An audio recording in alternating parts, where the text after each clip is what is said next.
अस्सलामुअलैकुम वरहमतुल्लाहि वबरकातुहू। हेलो दोस्तों, कैसे हैं आप लोग? उम्मीद है खैरियत से होंगे।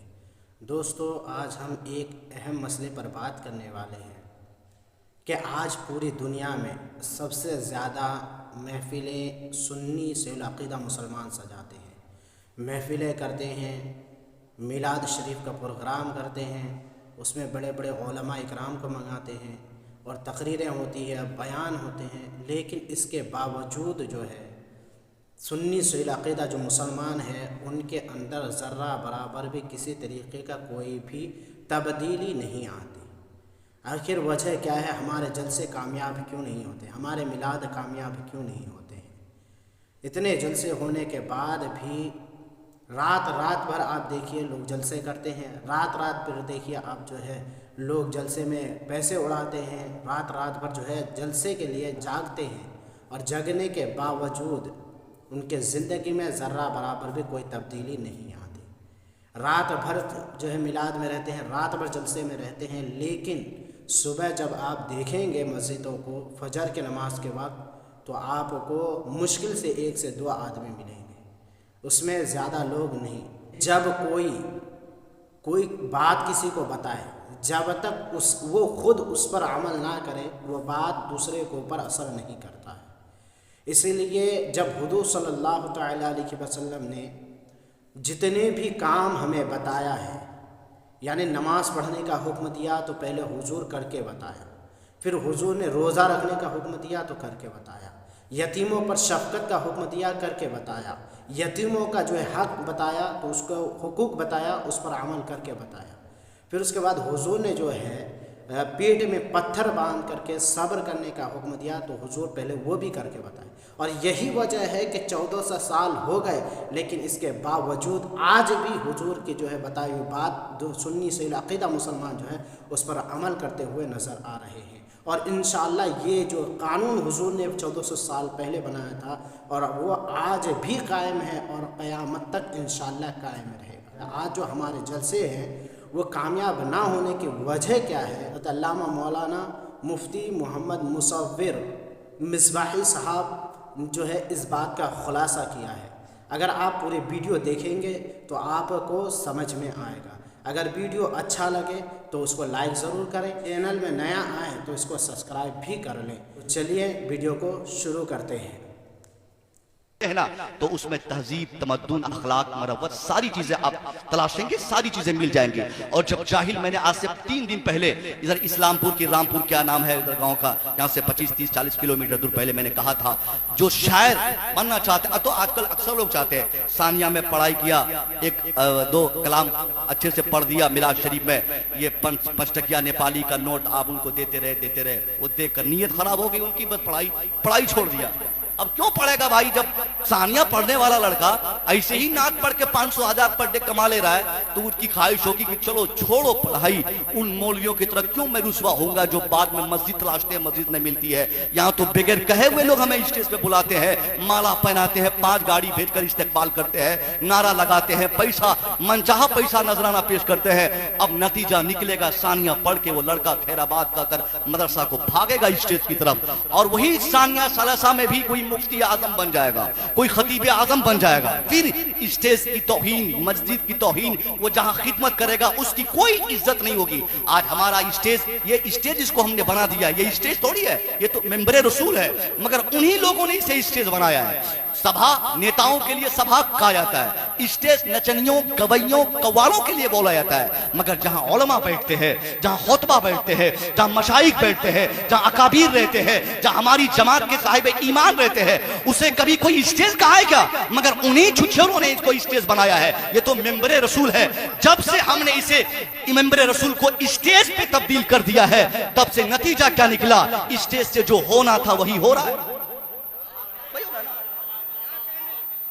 एक हफ्ता पहले कलकत्ता के एक बड़े जलसे का मैं छोटा सा खतीब था, और उस जलसे का एक बड़ा शायर ने ऐसा किरदार पीर साहब के साथ, एक बड़े आलिम के साथ पेश किया, कसम खुदा की वो देखकर मुझे रोना आया कि हमारी कौम कर क्या रही है। कोई 12 साल तक अलीफ बा से आखिर तक बुखारी शरीफ तक पढ़ा हो और 12 साल तक तालीम पाकर अगर वो तकरीर नहीं जानता, चुपचाप स्टेज पे बैठा हो, तो इसका मतलब ये थोड़ी है कि वो कुछ नहीं जानता है। उनकी इज्जत नहीं होनी चाहिए। और ये साहब वाह क्या जूदो करम है शाहे बता तेरा, नबी नबी मदीना मदीना पढ़ पढ़ कर ये इज्जत कमाएंगे। उन्हीं मदीना पढ़ने वालों से पूछिए कि मदीना देखना चाहता है, मदीना जाना चाहता है, मदीने वालों की लाई हुई नमाज पढ़ेगा। वो बोलता है कि हाँ पढ़ेंगे, लेकिन पूछिए कि कब पढ़ा, कहां पढ़ा। न चेहरे पे दाढ़ी, न किरदार से नमाज, कुछ भी दूर दूर तक नहीं। ऐसे लोगों की वजह से आज जो हमारे स्टेज की रूह खराब हुई है, अल्लाह के वास्ते इन लोगों को अब चेक करे। बड़े से बड़ा हो, कितनों बड़ा बाहुबली तरन्नुम का हो, कोई मतलब नहीं हमें तरन्नुम। अगर तरन्नुम से कोई मतलब होता तो हम जुनून निगम को बुला लेते।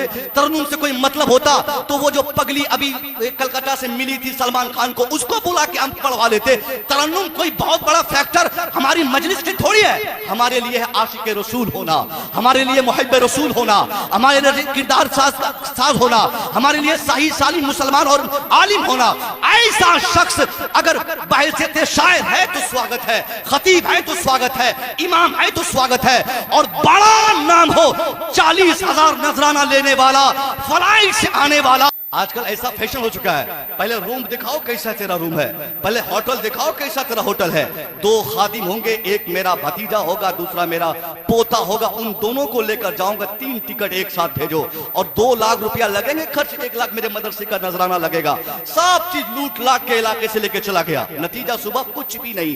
ये क्यों होता है? क्योंकि जो आने वाला है साहब, वो अगर सही आलिम बन के आए ना, अल्लाह के रसूल ने आलिम रब्बानी से आलिम का तारुफ फरमाया था। आलिम का तारुफ उलमा ने आलिम रब्बानी से फरमाया। आलिम रब्बानी किसे कहते हैं? जिनको देखा जाए तो नबी का चेहरा याद आ जाए, जिनकी नमाज देखे तो नबी की नमाज याद आ जाए, जिनका वजू देखे तो नबी का वजू याद आ जाए, जिनका किरदार देखे तो नबी का किरदार समझ में आ जाए। और ये बहरूपिया कपड़ा, बड़ा बाल, लंबी टोपी, मेले कुचेले दांत, गुटखा पान खा खा कर, पीट पीट कर, और वो पिलपिलिया ईमान वाले लड़के हम जैसे मौलवियों को आज तक इस्तेकबाल के लिए एक लफ्ज नहीं बोला, मगर दर्जनों लाठी डंडे से इस्तेकबाल के लिए उनके लिए जाते हैं। किन के लिए? जिसमें ना नमाज है ना कुरान है, कुछ शरीयत है ही नहीं है, सिर्फ गाना। गाना एक बहुत बड़ा फैक्टर नहीं। और अगर गाने वाला शख्स साहिब ईमान है, आलिम है, तो किरदार का आलिम है, चेहरे से आलिम है, अल्लाह की कसम उनका पांव भी धो के पिया जाए तो कम है।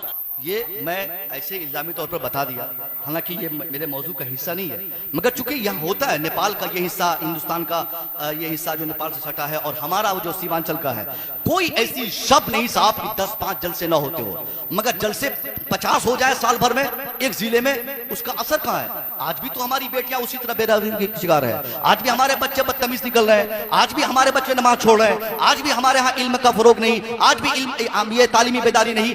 इससे कुछ नहीं होता है, इसलिए कि साहब जो कहने वाला शख्स है उसके अंदर से जो ईमानी रूह है उसने डैमेज कर रखा है। और बरकत जो मेन होती है वो ईमान की बरकत होती है। मैं मिसाल के तौर पर आपको बताता हूं, मुझे याद नहीं कि कितनी रातों से मैं जगा हुआ हूं। हमारे अख्तर भाई, हमारे दिलकश भाई, इन लोगों को पता है कितनी रातों से जगने के बाद भी कल रात 2 प्रोग्राम करके अपने इलाके से बाई कार में खुद ड्राइव करके आया। ये ताकत किसकी है? रूहानी ताकत है। आप और हम होते, दूसरे लोग होते, अगर ये काम को छोड़कर कोई दूसरा काम करते, 5 किलोमीटर दूर गाड़ी चलाने के बाद बेहोश हो जाते। मगर कोई चेहरे पे शिकन देख रहे हैं, ऐसा लग रहा है कि मैं थका हूं। ये रूहानी ताकत है। रूहानी तौर पर जब एक आदमी अपने को तैयार करता है ना, तो अल्लाह पर्दे से भी उनकी मुहाफजत फरमाता है और उनको आगे बढ़ने की कुव्वत अता फरमाता है। ये लोग 1-1 साल तक, हमारे दिलकश भाई 1-1 साल तक जगते हैं, मगर आज भी मोटे तगड़े हैं। नात पढ़ने के अलावा गाना गाते ना। सोनू निगम क्या बोला कि 11 बजे रात के बाद मुझे नींद आती है, बाजा बंद करो, ऐलान बंद करो, जलसा बंद करो, आजान बंद करो, मुझे दिक्कत है। फजर के वक्त 4 बजे जब मैं सोया रहता हूं तो आजान की आवाज आती है तो मुझे तकलीफ होती है। वो भी गाने वाला, ये भी गाने वाले, मगर वो हफ्ते नहीं महीने में एक गाना गाकर इतना परेशान है सोने के लिए, और ये लोग रोज गाते हैं फिर भी कोई शिकन नहीं। ये किसकी दलील है? ये नबी की नात पढ़ने की ताकत है, नबी का काम करने की कुव्वत है, नबी की बात बोलने की ताकत है। इसलिए आप और हम जब तक अल्लाह का काम करते रहेंगे, अल्लाह गैब से हमारी मुआवनत फरमाता है। हमारी मुहाफजत फरमाता रहेगा। और जब हम ये सब छोड़ दें, अल्लाह से हमारा एतबार खत्म हो जाए, रसूलुल्लाह से मोहब्बत हम कमजोर कर दें, फिर नाकामी हमारे लिए मुकद्दर बन जाएगी। तो दोस्तों आपने वीडियो देख लिया होगा, एक एक बात जो है वो समझने की है, और हज़रत ने जो कुछ भी बात कही उसमें एक एक बात बिल्कुल हक है, बिल्कुल सही है। दोस्तों आप लोग जो है ये वीडियो देखे हैं तो इस पर अमल कीजिए और वीडियो को दोस्तों तक ज़रूर शेयर कीजिए। तब तक के लिए खुदा हाफिज़।